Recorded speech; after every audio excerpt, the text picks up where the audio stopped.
Hello, hello. Welcome, everybody. Dakota Shane here with another edition of Good Writing. And today I'm going to be covering something that's near and dear to my heart. It's one of my favorite authors. He's become one of my favorite authors. We're going to be covering a very short story by him today, and this is George Saunders. So this is from his collection, 10th of December. If you haven't read it, haven't heard of it, even better. I hope that you enjoy today's conversation. And George Saunders, a little bit about him. So he is known by many as one of, if not the greatest living short story writer. He also teaches at Syracuse University, and his works appear regularly in the New Yorker, and he's published a variety of short story collections. And this one has certainly been his most acclaimed, now that there are some years behind it, at least in the public eye, has captured the greatest amount of attention. Fun fact, he's Stephen Colbert's favorite author, which I thought is interesting. And he also won the Booker Prize. So he's known for short stories. For a while, he actually is on the record saying he wouldn't write a novel, or at least he wasn't sure if he would. And then his first novel, Lincoln in the Bardo, actually won the Booker Prize. So talk about going one for one. But anyway, he is just a joy. When did I come? In 2021 was when I started getting more into short fiction and short story writing and everything. And this book really has left an impact on me. Even years later, there are stories that I return to often by Saunders. I think we're going to cover him a lot in this channel, so this won't be your first foray into Saunders. And by the end of this, we'll talk more about his writing style. If you do like what I'm going to cover today and want to investigate more, I would definitely recommend starting with 10th of December.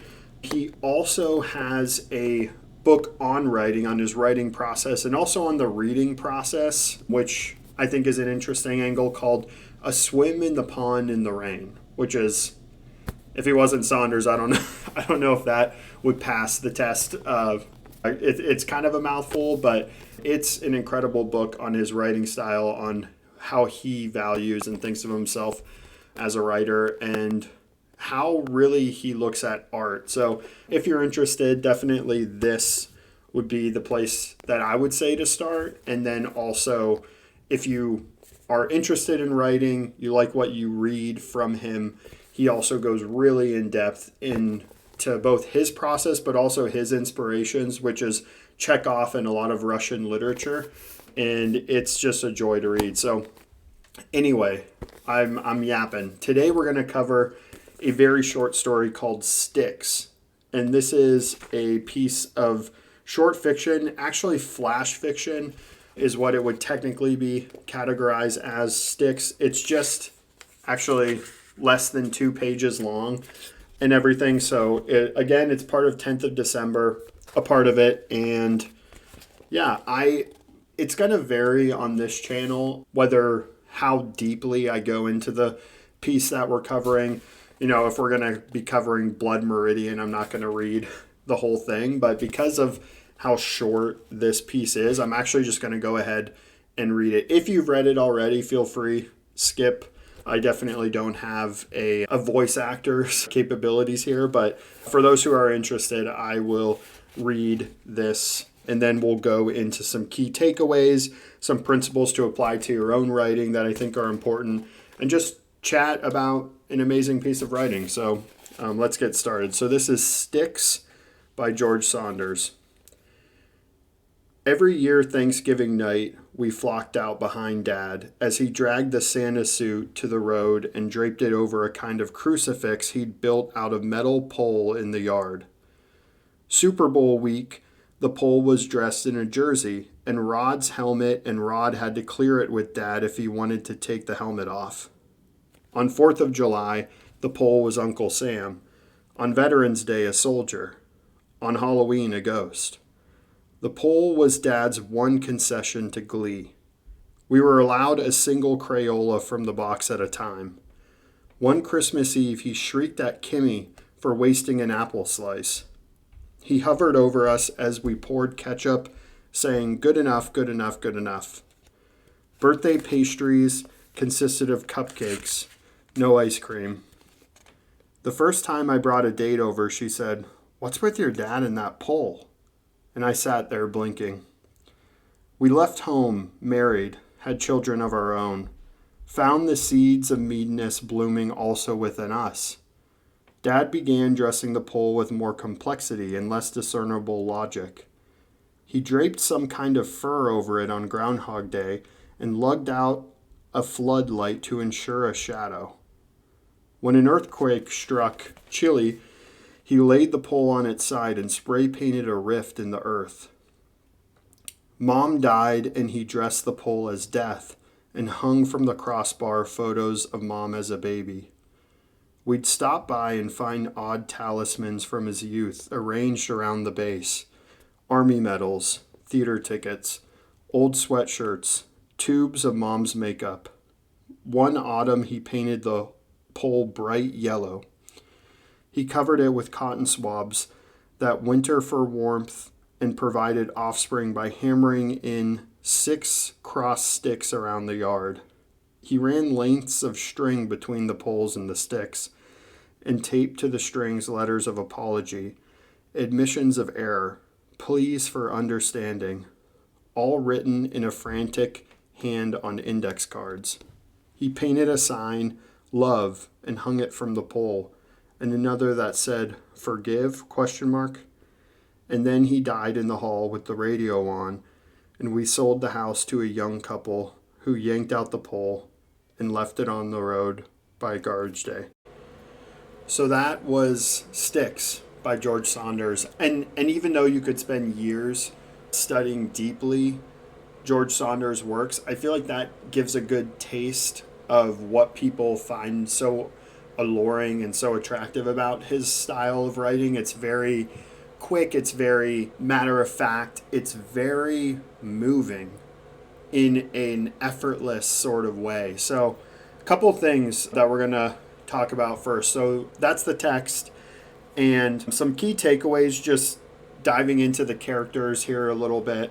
So it's clear from, it's not said specifically, but between the lines and through this, these characters are either poor or their father treats their lives as if they were poor, which is also, I'm sure we know people like that as well. And from this, there are the children, there is the father, there is the mother, and there is the date of the narrator and the family that eventually moves in. So a little bit just kind of high level what this story is about. And the thing that really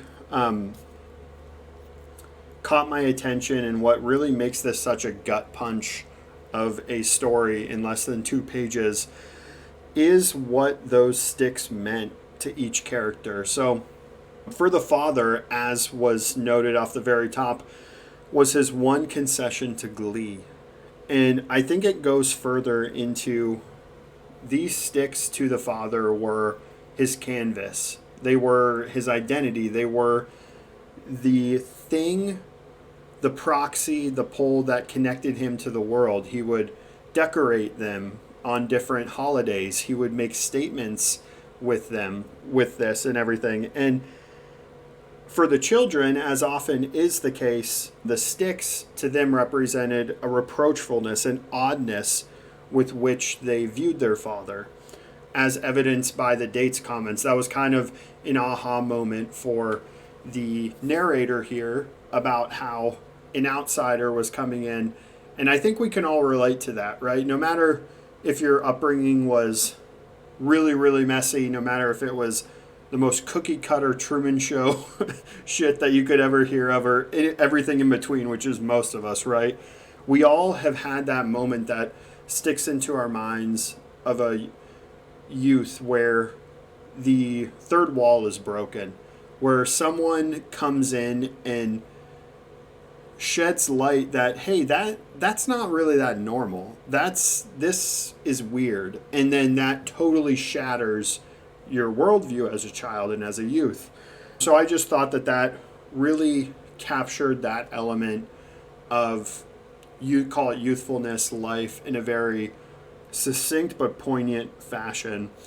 And also, too, something about the sticks and the identity that they represent is how touching and moving it was when the father dove even further down the rabbit hole when the mother passed. As you'll note, after that happened, he used it to decorate a memorial to her and just really kind of went all out, and I guess you could say off the rails a little bit. With this, he used this sticks as expression, and it actually led to the very end. So again, most stuff in this story isn't explicit, but it's implied that he did indeed take his own life with the radio on, and how he wrote these letters that were frantically scratched and scrawled about asking his children for forgiveness. And from the story, you can kind of tell that the relationship was rocky. You know, again, going back to the level of class here, or the financial strife of this family. He told Kimmy, which is assumed to be the sister of the narrator, that one apple slice was enough, one lemon slice was enough. He told Kimmy that one apple slice was enough. He would go around and say, that's enough food, and everything. And the meanness, the narrator says, followed them as well into adulthood. So this is something that stuck with them. So even when they left the home, started families of their own, their father was with them, but not in the best sort of way, not in the best sort of light. His character stuck with them for all the wrong reasons. And this ends in the fashion of, or with the father using the one piece of expression, his canvas, like I said, to say I'm sorry, to ask for forgiveness, to realize that he should have done things a little differently. And something else that caught my eye here, so that's kind of what I am picking up as it relates to the characters, as it relates to what the sticks symbolize. I'd love to know your thoughts as well. This is a dialogue. Please let me know in the comments. One other thing that Saunders, just time and time again, and he really made me fall in love with short fiction, is there's something just so powerful. I'm even getting chills thinking about it. I haven't even said it yet. You guys are like, what the hell are you talking about? Anyway, maybe it's not even that profound, that what I'm going to say, but isn't there just something so powerful about speaking matter-of-factly to describe gut-wrenching topics, to describe things that are so emotionally charged and full? Isn't there just something so powerful about speaking them matter-of-factly? To go back to the text, I mean, throughout the whole throughout the whole story, he talks about this, but he just goes right in from talking about how he decorated the sticks after the earthquake in Chile. He just goes right in to Mom died, and he dressed the pole as death and hung from the crossbar photos of Mom as a baby. And then later, it goes right into, and then he died in the hall with the radio on, and we sold the house to a young couple who yanked out the pole and left it by the road on garbage day. It just rings. It's just, there's something, and it's just what I love, and it's what is really powerful to me about prose poetry, about flash fiction, about, even if you go into more authors who are more known for their epic style, like a Cormac McCarthy, for instance, who's very just matter of fact in a lot of his language. There's just something, I just thought that just stood out to me. I don't know if that resonates with anyone else. And one other thing here is that this story makes me, that it elicits a response in me, is we so often forget the stories buried in the places we live. buried in the places we eat, buried in the parks that we play in. There are just stories hidden in the walls all around us. And these things mean something and have meant something to others and have been a source of great strife, a great stress of hate. And then on the other end of love, like this couple that came in, scrapped the sticks and threw them for garbage day. And to, I guess who could blame them, right? It's just a pile of sticks. Like, it's not this piece of art from, I don't know, Picasso or anything or someone like that. It's a bag of sticks, but it really makes me, reading this story just makes me kind of think about that a lot. Like, when I walk into a mom and pop restaurant, there are so many stories that are hidden in those walls. In a coffee shop, how many people's, like, first, like, when you go into a coffee shop, how many people sat in that coffee shop across from somebody and asked them out, and that turned into love? How many people looked across from one another and ended things, a breakup? There's so many stories. There are people who were pregnant there. There were people who were dying sitting in those coffee shops, and I'm just using this as an example, but I just think it's beautiful that we go through life walking almost with blinders on in our own stories. And this story just really, and I know it's not what the main themes are, I guess you could say, but it's just something that I wanted to share that brought up to me, is how often we forget and turn a blind eye to these stories, and how this bag of sticks, this and everything that people just threw for scraps, told this beautiful, gut-wrenching story of this family. And I just thought that is a beautiful thing. If you went back to your childhood house, for instance, the stories that the new family has living there would be a lot different than the ones you had. The shed to them means something way different. It could be a source of joy,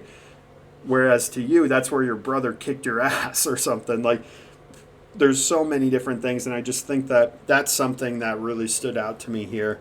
So, turning into good writing. So, on this channel, we're going to dive into, no matter what, this is mostly for writers, but I don't want you to tune out. If you're just a lover of art, a lover of great writing, of good writing, there's a place for you here. And every episode, I'm going to just go through some principles that I think can be applied to your own writing that were embodied by this work that we just covered. So a few things stand out when I read Sticks when it comes to good writing. One is be aware of the end state your work is trying to create.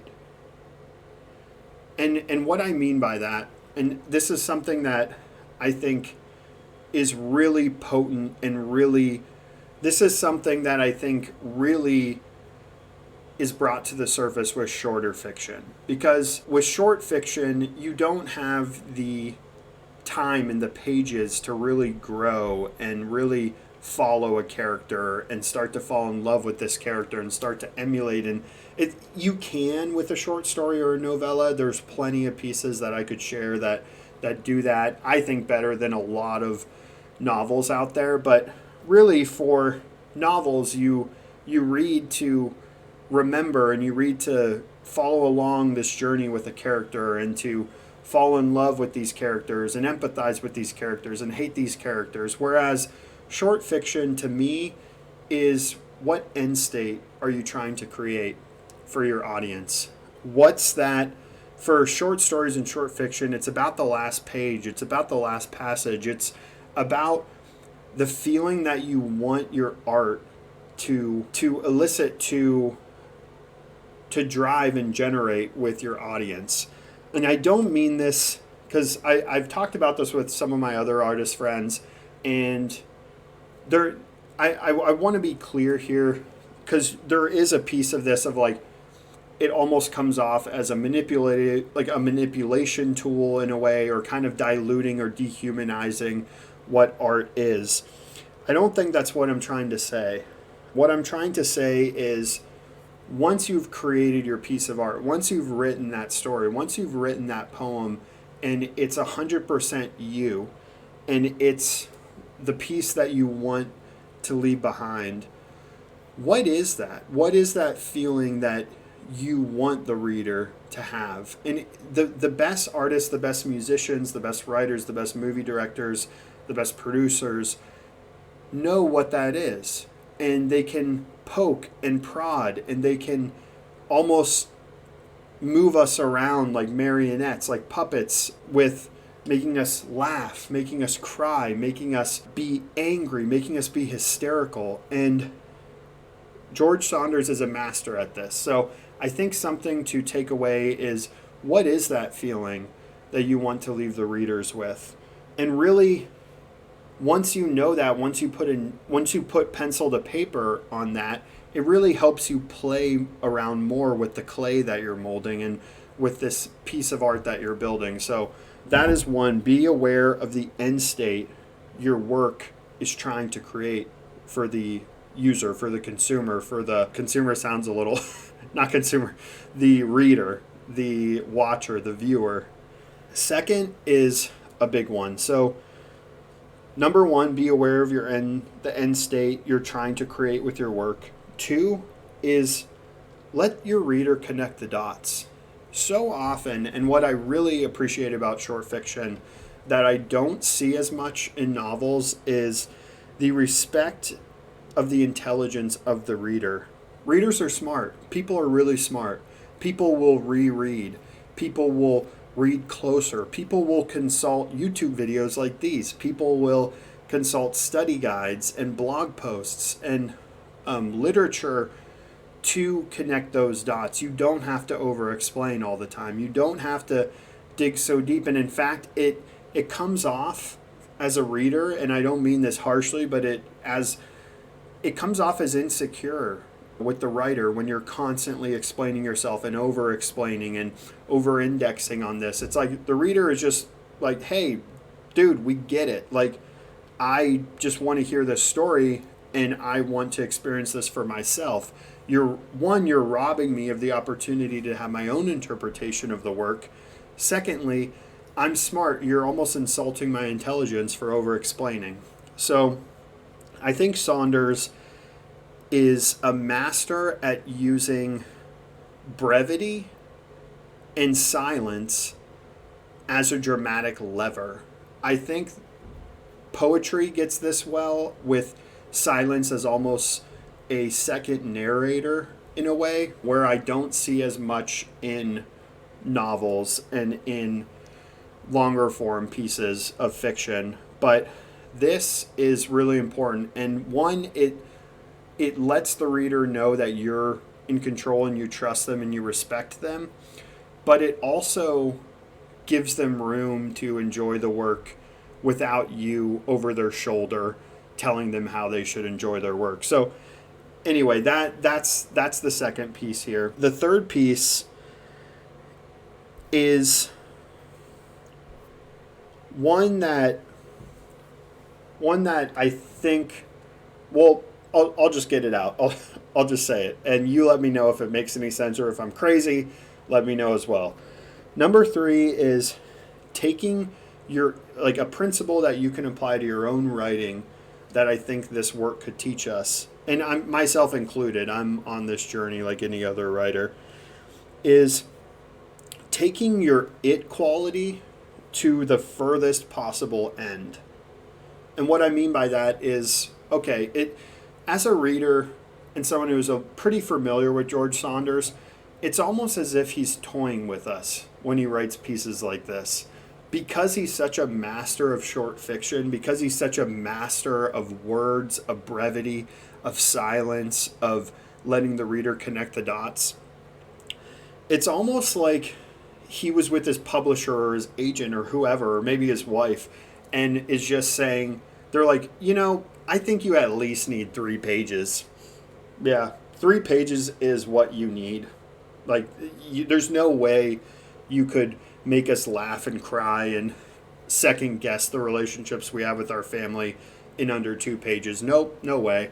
And George Saunders is like, okay, yeah, okay. And he goes back in the lab, comes out with this shit, and it just hits you in the chest.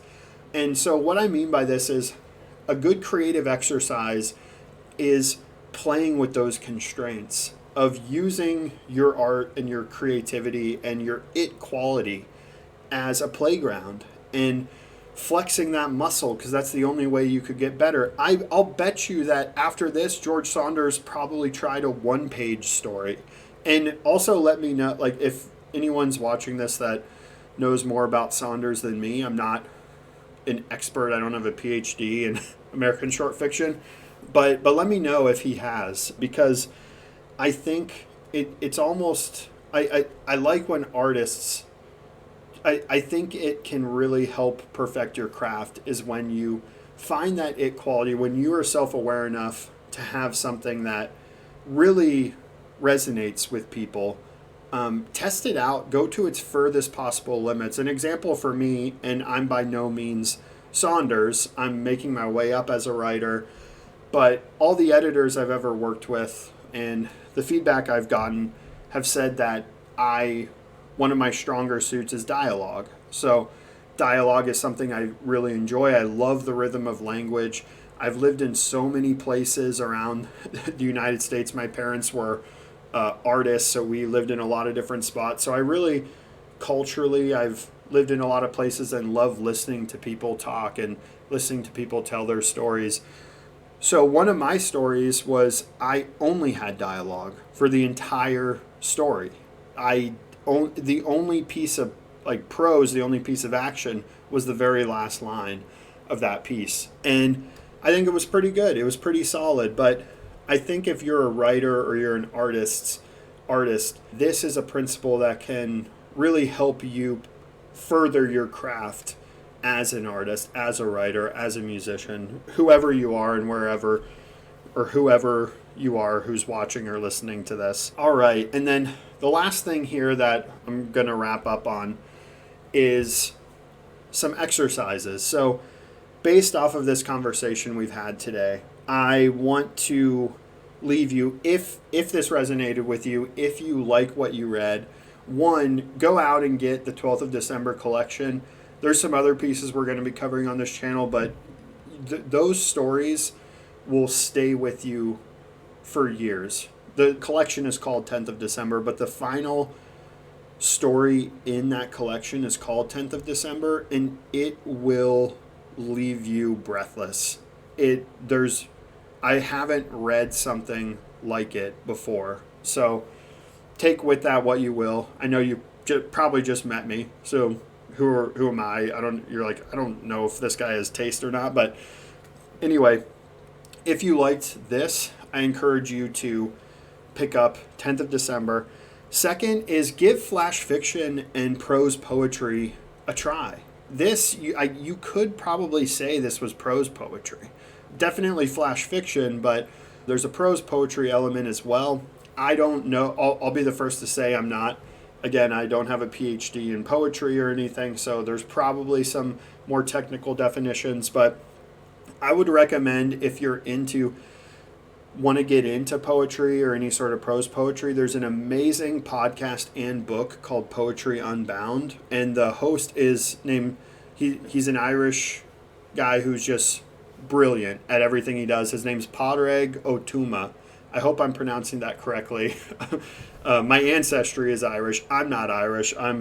So I hope I'm pronouncing that correctly. But Poetry Unbound will get you, and what he does is each episode he walks you through the poem and everything. And it really, I wasn't super into poetry, and he really helped, grease the wheels? Is that what the expression is for me? Second is get more into George Saunders. I definitely recommend doing that. Check out flash fiction pubs on the internet. There's also flash fiction collections that you can pick up on Amazon. And another writer too, if you like what you heard today, or if you fall in love with Saunders, I would recommend checking out an Irish author named Claire Keegan. She is crushing it right now. A lot of people think she's one of the greatest living writers out there. And her work, it's marketed as a novella, but it's basically a short story if you talk about word count.